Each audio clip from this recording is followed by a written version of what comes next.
Assalamualaikum, apa kabar Anda pecinta olahraga?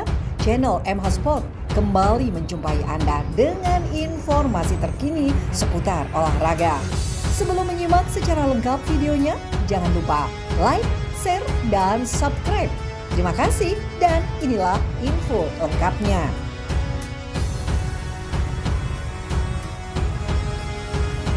Presiden Republik Indonesia Joko Widodo kembali mengunjungi kawasan ekonomi khusus Mandalika, Lombok, Nusa Tenggara Barat yang akan menjadi salah satu tuan rumah balapan MotoGP 2022. Melalui kunjungan kerja yang dilakukan pada Kamis 13 Januari 2022 itu, Presiden Joko Widodo ingin memastikan kesiapan menjelang balapan MotoGP di sirkuit Mandalika. Adapun MotoGP Mandalika dijadwalkan berlangsung mulai 20 Maret 2022 atau 2 pekan setelah seri pertama di Qatar. Kami datang ke sini dalam rangka melihat perbaikan-perbaikan yang disiapkan dalam rangka MotoGP di bulan Maret, kata Presiden Jokowi seusai melihat progres persiapan sirkuit Mandalika, dikutip dari kompas.id. Selain melihat progres persiapan sirkuit Mandalika, Presiden Jokowi dalam kunjungannya juga menaruh perhatian kepada bandara dan infrastruktur pendukung. Bandara akan menjadi salah satu akses masuk ke NTB bagi penonton dan para pebalap dunia yang berlomba pada MotoGP Mandalika 2022. Oleh karena itu, Presiden Jokowi juga ingin memastikan kesiapan di bandara dari fasilitas, pos pemeriksaan suhu, dan kartu kewaspadaan kesehatan elektronik atau EHAK, pos pemeriksaan dokumen imigrasi, pengembalian bagasi, hingga pos pemeriksaan bea cukai. Tadi saya cek langsung kedatangan di bandara, kemudian proses yang ada di dalam bandara. Saya lihat semua berkaitan dengan protokol kesehatan yang terkait dengan cek untuk PCR. Cek bawah sudah vaksin 2 kali, semuanya urut-urutannya sudah bagus, ujar Presiden Jokowi. Setelah dari bandara, barulah Presiden Jokowi meninjau kesiapan infrastruktur pendukung seperti jalan bypass Bandara Internasional Lombok menuju Mandalika yang selesai dibangun pada November 2021. Pengecekan dilakukan Presiden dengan mengendarai sepeda motor custom dari Basic Kawasaki W175 yang dibuat oleh Katros Garage, Tangerang Selatan. Beberapa hal yang menjadi perhatian Presiden Jokowi selama pengecekan jalan bypass adalah keindahan, estetika, dan langsap yang sudah 1 minggu ia kerjakan. Kelihatan perubahannya, kami harapkan dari bandara menuju ke Mandalika betul-betul tamu diantarkan pada keindahan, pada estetika yang baik. Oleh sebab itu ia harus disiapkan dan saya minta tadi bulan Februari semuanya sudah bisa diselesaikan, ujar Presiden Jokowi. Selain jalan bypass dari bandara menuju Mandalika, Presiden Jokowi beserta rombongan juga menengok pembangunan homestay di Desa Gerupuk.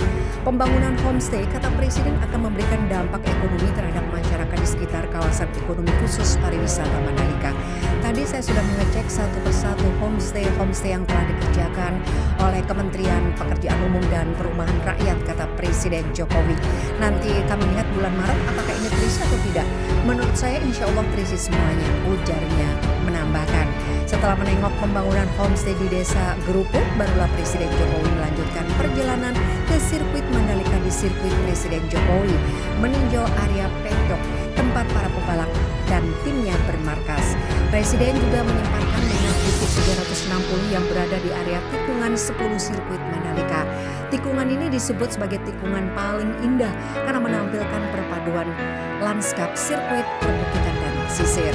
Seusai meninjau bandara, jalan bypass, homestay hingga sirkuit, Presiden Jokowi menyatakan bahwa Mandalika sudah berada dalam kondisi siap untuk menjadi tuan rumah balapan MotoGP 2022. Di sirkuit ini, kami melihat kesiapan organisasi menghadapi MotoGP pada Maret. Kesulitan yang dihadapi termasuk akomodasi, kesiapan transportasi, hotel, dan pesawat. Insya Allah semua dalam kondisi siap, kata Presiden Jokowi. Saat Presiden Jokowi memastikan kesiapan menjelang MotoGP Mandalika, bos atau CIO Dorna Sport, Carmelo Ezpeleta, mewanti-wanti seluruh tuan rumah yang akan menggelar balapan pada musim 2022. Saat ini kalender MotoGP 2022 telah memuat 21 seri balap yang tersebar di berbagai benua dan negara termasuk Indonesia. Nama Carmelo Ezpeleta mengatakan bahwa dirinya tidak masalah jika seri balap pada kejuaraan dunia MotoGP musim 2022 berkurang menjadi 19. Adapun 19 seri pada musim 2022 merupakan target minimal yang diusung Dorna Sports sebagai organisator penyelenggaraan MotoGP. Angka ini meningkat dari 2 musim sebelumnya ketika pandemi COVID-19 mulai menyerang. Pada tahun pertama pandemi COVID-19, MotoGP hanya menggelar 15 seri balap, 14 untuk kelas utama di 10 sirkuit berbeda. Lalu pada musim 2021, kalender kejuaraan lebih padat dengan 18 seri balap meski terdapat 3 sirkuit yang 2 kali menjadi tuan rumah. Kini target Carmelo Ezpeleta untuk MotoGP musim 2022 adalah 19 dari 21 seri balap yang telah direncanakan. Oleh karena itu, Carmelo Ezpeleta tidak masalah jika harus melakukan pengurangan asalkan mencapai target yaitu 19 seri balap. Artinya, pembatalan lomba di salah satu negara tuan rumah masih bisa terjadi meski kalender MotoGP 2022 telah diumumkan. Terkait hal itu, Carmelo Ezpeleta mewanti-wanti seluruh tuan rumah dengan mengatakan bahwa dirinya siap membatalkan balapan jika satu kondisi terjadi. Menurut pernyataan Carmelo Ezpeleta, dirinya bisa membatalkan balapan jika pihak negara tuan rumah memperlakukan kewajiban karantina. Daripada mengharuskan karantina, Carmelo Ezpeleta mempersilahkan setiap negara tuan rumah untuk mengecek sertifikat vaksinasi serta dokumen pendukung lainnya. Kalau kami diminta harus menjalani karantina selama 14 hari, jelas jawabannya tidak.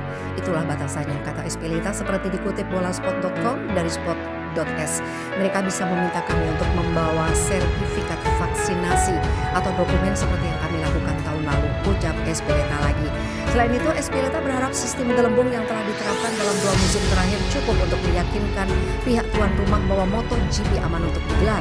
Kami tidak bisa meletakkan tangan kami di dalam api dalam situasi seperti ini, ujar Ezpeleta. Akan tetapi, melihat perkembangan saat ini, skenario paling mungkin terjadi adalah kami melanjutkan sistem gelembung, melakukan PCR atau menyediakan sertifikat vaksinasi, tutur Ezpeleta menegaskan.